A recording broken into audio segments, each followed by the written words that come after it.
That vortex is stable because I checked if in the appendix of Cosson and Schubert 2000 and something, the paper where they look at the hydrodynamic stability of rings of vorticity around monopoles, there's an analysis in the appendix that gives the linear stability theory, and I checked that this is well within the stable regime.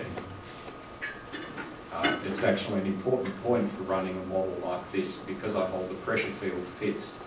If I feed a hydrodynamically unstable vortex in it, I've basically got an infinite source of energy and I blow the model up. It's a good question, thank you.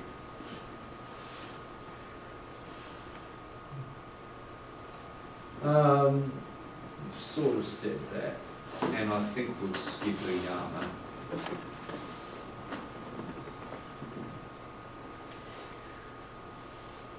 This was what I was going to say before. The momentum budgets. In the linear model, these are the linearized equations. And so the vertical diffusion of radial momentum is balanced by this term. This is actually the linearized departure from gradient balance. It's quite easy to show, but it wouldn't fit on the slide. So this is the gradient wind imbalance is driving the flow inwards, and the friction is tending to retard that inwards motion. The V equation, we have again friction of the azimuthal flow. That's being balanced by this term, which can also be written as U on R times the angular momentum gradient. So this is the angular momentum deflection term. So you can look at these, you can understand the overall flow balance, or the U component being determined by the need to replace the angular momentum that is being lost by friction. Take the R over to the other side. You can vertically integrate those equations, and if you do that and apply the boundary conditions, you see that the total inflow is simply balancing the surface destruction of angular momentum within the linearization, and the surface destruction of radial momentum due to friction is being replaced by the gradient wind imbalance term, vertically integrated to within first order. So the V momentum equation, it's a balance between destruction and inwards advection of angular momentum. Destruction depends on the surface friction. So the net inflow is approximately determined by the rate of destruction and the angular momentum gradient, or equivalent vorticity. And this is really where I differ with the paper that was out by Yishuan Huang and co-authors last year, because they are attributing the changes to the supergradient flow. I have supergradient flow in the model, and if I go and calculate budgets from, which are actually in my paper, if I calculate budgets for the U and V equations, they look very, very like the ones that were in Yishuang and Mike and Chunche's paper. The difference is that because I've got the diagnostic model and the linear model beside it, I can actually tease out the essential dynamics more easily. Perhaps an indirect evidence that it's not the supergradient flow that's causing the updraft is that the linear model has almost the same updraft strength but has much weaker supergradient flow. Now, if it was the linear model is about 3% supergradient, the non-linear model about 17% supergradient. We don't see a 5 or 6 to 1 ratio of the updraft strength. And in fact, the balanced slab model, the Yama's model, has no supergradient flow but a similar updraft strength. There's the paper. And for the last few minutes, I'd like to talk about the research I've done since then, and this is work done in collaboration with Dave Nolan.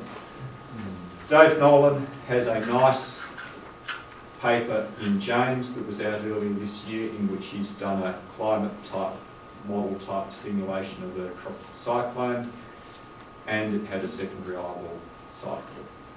So this is a time versus radius. This is the moist heating.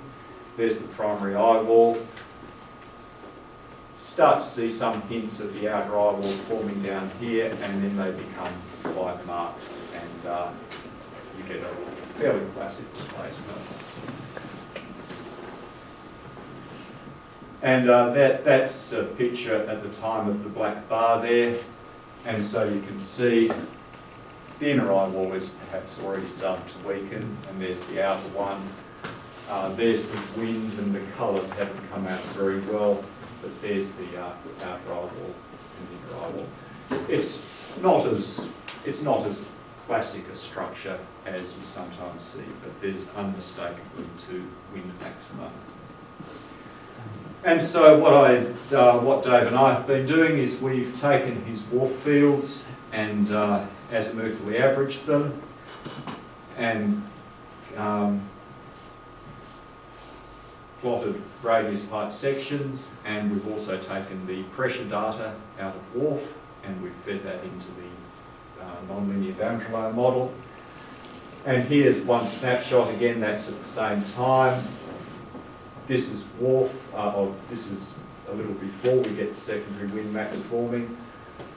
The boundary layer model is actually perhaps a little bit more enthusiastic than WRF is. It's producing 2 inflow maximum, whereas WRF has only got 1 and then a broad extension. Actually got the wind speed about right out here. The wind speed in WRF is a little bit stronger in this incipient mode region. But the thing to look at, the most important bit, is the updraft. And the boundary layer model has got a primary updraft, 2 weak ones and a secondary one, and WRF has got the primary, 1 weak. Perhaps there's a slight hint of the secondary one there, and then the forming secondary eyewall out here. So in terms of diagnosing the updraft, the boundary layer model is doing quite well. These are instantaneous fields. There is no time averaging, just azimuthal averaging. So I'm now just going to show you 5 frames at 6-hourly intervals. The black bar shows you the period. These are the familiar diagrams. The boundary layer model is solid and the WRF is dashed. And perhaps just look at the magenta line, which is showing you the updraft.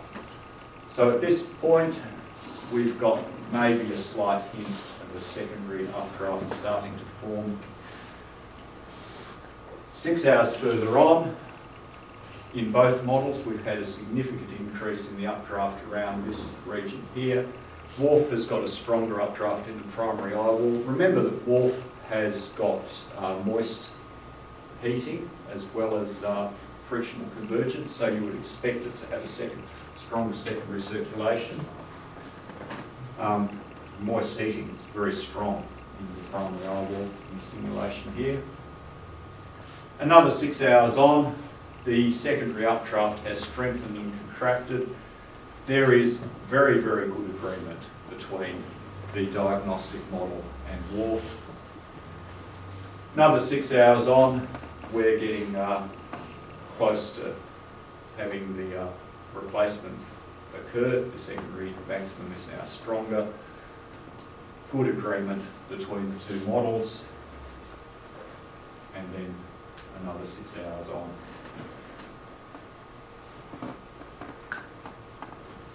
So there's quite a number of interesting things I could talk about in this, but I think that will have to wait for another time because we've got to 12 o'clock. And I do want to give you the opportunity to ask questions. The one thing I will say is that the changes in vorticity out here, and I'll just go through these again, and I invite you to have a look at the cyan line out here and have a look at the vorticity.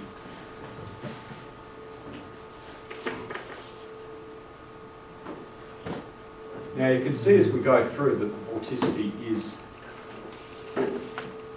beginning again, the vorticity does increase in that sort of 50 to 100 kilometre range before it decreases again after the replacement is complete. The changes in vorticity are really quite small and quite subtle, and yet they're producing a dramatic change in the updraft. Now, from the perspective of the linear model, you'd say, well, it's 1 on vorticity squared times dz to dr. I honestly don't think, without the insights of the boundary layer model, that I would have even noticed those changes in vorticity, because they're really quite small. In fact, when I first got this data and I plotted up a Hoff model of vorticity, and I thought, there's nothing happening here. My theory about the secondary oval formation doesn't look too good. But in fact, there is that rather subtle increase in vorticity, which on the evidence of the diagnostics with the boundary layer model is responsible for the dramatic change in the updraft. So I hope at some point in a year's time or 6 months' time or something, you'll all be able to read a paper that describes these new results, and because that's what I intend to be working on when I get back to Australia. Just the conclusions from this talk. The outer eyeball inherently has a stronger frictional updraft than the inner eyeball. So if you've got 50 metre a second wind maxima, you're going to, at each place, you're going to get a bigger updraft at the outer one. And it's because it's in an environment of low vorticity. You don't need a discrete wind max for a frictional updraft. Just a bump is quite sufficient. Hypothesised positive feedback. We'll see how that works when we look at some more models. And some more data, perhaps some observed data. And the comparison to the WRF simulation shows that the boundary layer model is actually working quite well. And specifically, it's getting the location and the relative strength of the updrafts quite reasonably. So that's the last slide of the seminar. I feel quite tired. I would like to thank you all once again for your attention and interest. It's been very stimulating talking to you all and getting to know you a little over the last day, or the last 2 days. I hope that our association will continue in the future and that we will meet again at some time.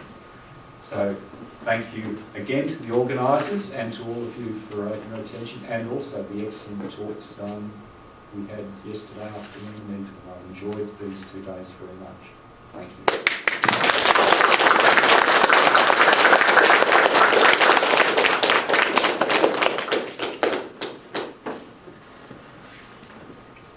Thank you very much. Okay. Yeah, actually we have very few time. But if you want to ask something, 1 or 2 questions, or after the session, please ask one by one. Okay.